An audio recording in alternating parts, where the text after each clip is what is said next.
my name is Rose Bleesner. I'm a digital accessibility document specialist. I am a 20-something female with short red hair, and I'm wearing a blue-collared shirt. This is my colleague, Kristen. Hi, I'm Kristen Waitaki. I am a content creator and accessibility specialist at Tamman. I am a 40-something white woman. I'm blind. Occasionally I look at the camera, and I'm wearing a button-down shirt. We're sitting here together in the Tamman office in Philadelphia.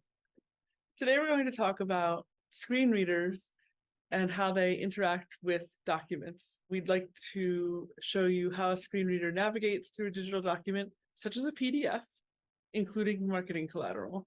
And we will demonstrate how a screen reader interacts with the accessible and inaccessible parts of a digital document. There are many different types of marketing collateral that require meshing with screen readers in order to be fully accessible to people with disabilities who require screen readers. These assets include images, documents, PDFs, presentations, including data tables, and content and copy, social media posts, and so much more.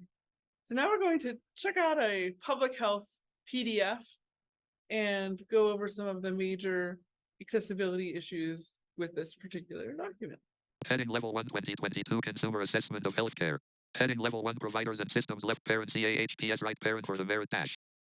So I've just read part of the first heading. It cut off literally in the middle of a word because the word is hyphenated. But if the heading structure was marked up correctly, the screen reader would be able to read the entire heading in one shot.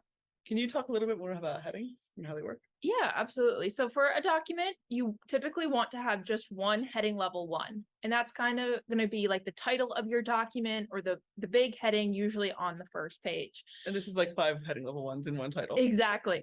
So for a sighted user on this first page, you can see how there's this big chunk of text right at the top. That's going to be your heading level 1. Now, because of the way that this document was created, that heading has actually been broken up into 5 separate headings because each heading level 1 has been one line of text. Okay, I'll show that real quick. Heading Level 1 2022 Consumer Assessment of Healthcare. Heading Level 1 Providers and Systems Left Parent CAHPS Right Parent for the Merit Dash. Heading Level 1 Based Incentive Payment System Left Parent MIPS Right Parent Survey. Right, so it reads it off line by line, but you want it to be read all at one time. Throughout the rest of the document, after that heading level 1, you want to have subsequent headings. So after heading level 1, you move on to heading level 2, and then any subheadings of heading level 2 will be heading level 3. On the third page of this document, there's this text that's a little bit larger, it's bolded, that clearly wants to be another heading. But just because of the way this document was created, those factors were put in manually, such as like making the text bigger, bolding it. It wasn't actually assigned to be a heading level 2. And because of that, the way that this document reads to a screen reader user, it reads that text just like any other text on the document. It doesn't distinguish that it's a heading level.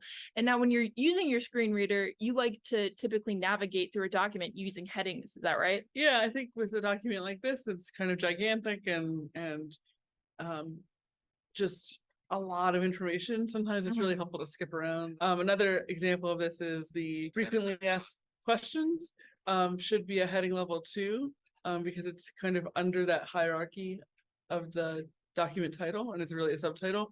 And then really none of the questions are headed. So if I wanted to read the frequently asked questions, I'd have to read the entire thing. But what if I know the answer to the first 3 questions and I want to skip them? Well, one way to make that heading markup better is to have each question have its own heading level 3. Right, because you don't want to sit there and listen to all of the questions if you don't care about that question. You want to be able to skip through. Yeah. So now we're going to move on to talking about images and figures and charts. On page 2 of this document, there is actually a figure that has a lot of important information.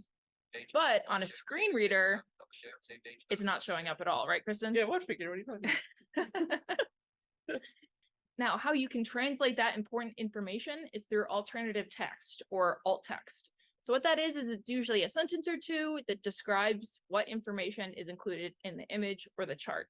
So for this, you want to have those percentages that are listed there. You want to have the categories and all of that good, meaty information. If the alt text or the text of the document only shows some of the information and some of it is hidden, then that table is essentially useless if you're trying to listen and navigate through it and get all the information that you need. So just to recap what we discussed in the video today, it's very important to have a logical, hierarchical heading structure that makes sense when a screen reader user is interacting with a document. And it's also incredibly vital that you describe your charts, diagrams, and images with alt text that gives people who use screen readers an equivalent experience to seeing the image in the document.